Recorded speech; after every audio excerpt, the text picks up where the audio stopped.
सांगलीत शिवसेना उद्धव बाळासाहेब ठाकरे पक्षाच्या वतीने सांगली येथील सर्किट हाऊस येथे आज नूतन पदाधिकाऱ्यांची जिल्हास्तरीय बैठक उत्साहात पार पडली। या बैठकीस नव्याने नियुक्त करण्यात आलेले जिल्हा निरीक्षक स्वप्नील भैया कुंजीर पाटील यांच्या प्रमुख उपस्थितीत हा कार्यक्रम संपन्न झालाय। यावेळी नूतन जिल्हा परिषद सदस्य तथा जिल्हा प्रमुख अभिजित आबा पाटील यांचा सत्कार करण्यात आलाय। बैठकीदरम्यान स्वप्नील कुंजीर पाटील यांनी हिंदू हृदय सम्राट शिवसेना प्रमुख बाळासाहेब ठाकरे यांच्या जन्मशताब्दी वर्षानिमित्त आगामी वर्षभरात राबवण्यात येणाऱ्या सामाजिक व सांस्कृतिक उपक्रमांबाबत सविस्तर मार्गदर्शन केले। तसेच पक्ष संघटन अधिक बळकट करण्यासाठी विविध योजनांची माहिती दिली। अभिजित आबा पाटील यांनीही आपल्या मनोगतातून कार्यकर्त्यांना मार्गदर्शन केले। बैठकीत उपस्थित शिवसैनिकांनी आपल्या अडीअडचणी, अपेक्षा व सूचना मांडत पक्ष कार्याबाबत चर्चा केली। या प्रसंगी जिल्हा प्रमुख पैलवान विशालसिंग राजपूत, संजय काटे, शंभूराज काटकर, आरोग्य सेनेचे कार्याध्यक्ष डॉक्टर किशोर ठाणेकर, उपजिल्हा प्रमुख भगवानदास केंगार, महादेव मगदूम, महिला जिल्हा संघटिका सुजाता इंगळे, शकीरा जमादार, शिव आरोग्य सेना समन्वयक अभिजित गद्रे, दिलीप शेखर यांच्यासह अनेक पदाधिकारी उपस्थित होते। तसेच युवा सेना व शहर तालुका स्तरावरील पदाधिकारी कुबेर सिंग राजपूत, बाळासाहेब हत्तेकर, प्रताप विचारे, मयूर घोडके, रविराज कुकडे, विजय गडदे, विठ्ठल सकपाळ भोसले आदींसह सांगली जिल्ह्यातील विविध भागांतील पदाधिकारी व शिवसैनिक मोठ्या संख्येने यावेळी उपस्थित होते।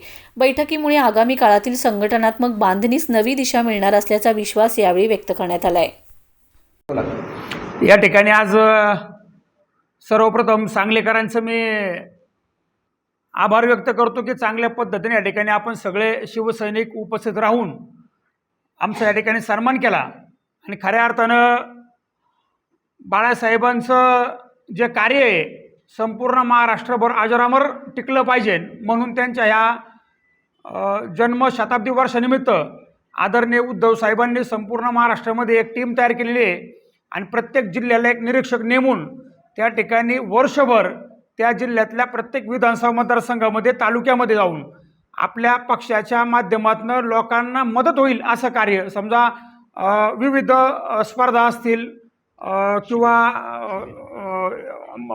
एक तुम्हाला मी हेच दाखवतो, आम्ही आरोग्य शिबिरे असतील किंवा वक्तृत्व स्पर्धा असतील, आंतरशालेय म्हणजे महाविद्यालयात वादविवाद स्पर्धा असतील, आंतरविद्यापीठ वादविवाद स्पर्धा म्हणजे चर्चासत्र, विभागवार जिल्ह्याच्या वतीने वर्धापन दिन साजरा करायचा की जेणेकरून समजा जिल्ह्यातले ज्येष्ठ शिवसैनिक असतील त्यांना त्या ठिकाणी मानापानाने सन्मानाने कार्यक्रमाला बोलवणं, त्यांना सक्रिय करून घेणं आणि त्यांना एक प्रकारे ज्या पद्धतीने त्यांनी मोठ्या साहेबांच्या काळात कार्य केलं आणि संघटना रुजवण्याचं वाढवण्याचं काम केलं म्हणून त्यांना आदराने बघण्यासाठी ज्येष्ठ शिवसैनिकांनी त्या ठिकाणी पुनश्च एकदा सामावून घ्यायचे।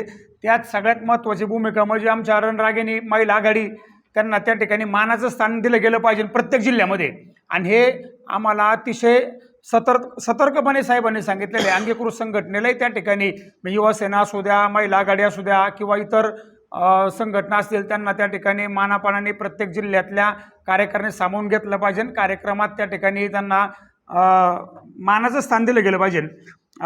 वारकऱ्यांसाठी भजन स्पर्धा असतील किंवा अनेक जिथं जिथं समाज उपयोगी कार्यक्रम असतील ते बाळासाहेबांच्या स्मरणानिमित्त किंवा जन्मशताब्दीनिमित्त राबवलं गेलं पाहिजे आणि बाळासाहेबांची भूमिका होती 80% समाजकारण आणि 20% राजकारण आणि त्याच तत्वावरती खऱ्या अर्थानं शिवसेना उभी राहिली।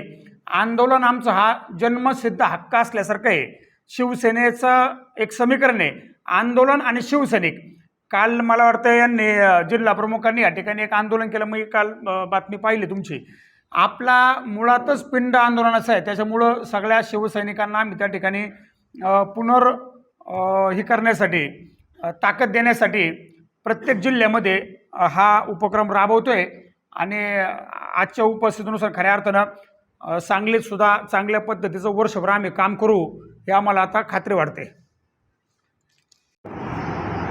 हिंदू हृदय सम्राट वंदनीय बाळासाहेब ठाकरे यांच्या जन्मशताब्दी वर्षानिमित्त आजच्या या कार्यक्रमासाठी म्हणून उपस्थित असलेले स्वप्नीलदादा कुंजीर पाटील साहेब यांचं मनपूर्वक स्वागत करतो आणि तमाम शिवसैनिकांना या जन्मशताब्दी वर्षानिमित्त हार्दिक शुभेच्छा देतो। या जन्मशताब्दी वर्षामध्ये मी डॉक्टर किशोर ठाणेकर शिव आरोग्य सेनेचा कार्याध्यक्ष म्हणून आज सर्वांना सांगू इच्छितो की प्रत्येक तालुक्यामध्ये आम्ही आरोग्य तपासणी शिबिरं आणि रक्तदान शिबिरे घ्यायचा आमचा मानस आहे. जास्तीत जास्त लोकांना आम्ही सहभागी करून घ्यायचं आणि यामार्फत प्रत्येक रुग्णांच्यापर्यंत पोहोचायचं आणि जिथं रुग्णालयांच्यामध्ये सुविधा कमी आहेत त्या सुविधांच्यासाठी म्हणून पाठपुरावा करणे, त्यासाठी म्हणून प्रत्येक तिथल्या व्यवस्थापनाला भेट देणे आणि काही ठिकाणी योजनांच्यामध्ये बऱ्याच गोंधळ सुरू आहेत. त्या योजना राबवण्यासाठी म्हणून यामार्फत आम्ही प्रत्येक हॉस्पिटलना किंवा प्रत्येक रुग्णालयांना भेटी देऊन त्या रुग्णालयांच्या व्यवस्थापनाला आम्ही ही विनंती करणार आहे पहिल्यांदा आणि त्यांना आमच्या भाषेत समजावून सांगणार आहे की रुग्णांची हेळसांड होता उपयोगाचे नाही. कित्येक योजनांच्यासाठी म्हणून पैसे आता मिळत नाहीत म्हणून हॉस्पिटलचे डॉक्टर आहेत ते काही वेळेला बेड शिल्लक नाही आहेत म्हणून सांगत आहेत.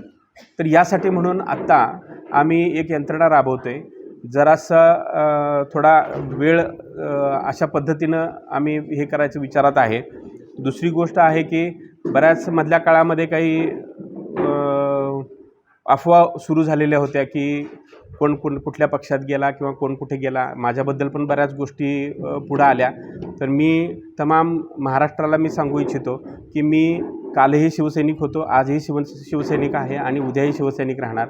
मी वंदनीय बाळासाहेबांचा कट्टर शिवसैनिक म्हणून आणि पक्षप्रमुख आदरणीय उद्धवजी ठाकरे साहेबांच्या मार्गदर्शनावर चालणारा शिवसैनिक म्हणून मी कार्यरत आहे. मी कुठेही गेलेलो नाही.